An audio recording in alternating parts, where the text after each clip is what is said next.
Hello வணக்கம், நான் உங்கள் கௌரி சங்கர். இது உங்கள் அயன் டிராப் சேனல்.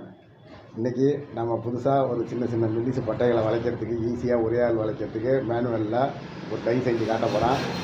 பாருங்கள். இதுமாதிரி நல்லா இருந்தால் ஷேர் பண்ணுங்கள், லைக் பண்ணுங்கள், கமெண்ட் பண்ணுங்கள். இங்கே நான் இந்தமாரி ஒரு பிளேட் எடுத்திருக்கேன். இந்தமாரி ஒரு புஷ்ஷும் ஆக்ஷனுக்காக எடுத்திருக்கேன். இது செய்ய வேண்டியப்போ இந்த வீடியோ இல்லை நம்மள்கிட்ட, அதனால் இப்போ உங்களுக்கு காட்டுறேன். அதை பார்த்துங்க. இது இந்த இடத்துல வச்சு ஆக்ஷன் ஆகிற மாதிரி வச்சுட்டு இந்த இடத்துல 2 ஆங்கில் வச்சுருக்கான். கீழே பார்த்தீங்கன்னா தெரியும் உங்களுக்கு.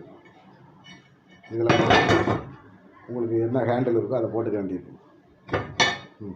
எதையாவது முடுக்கிற மாரி எல்லாம் ரெடி பண்ணிங்க, ஆட்டா இல்லாமல் முடுக்கிற மாரி.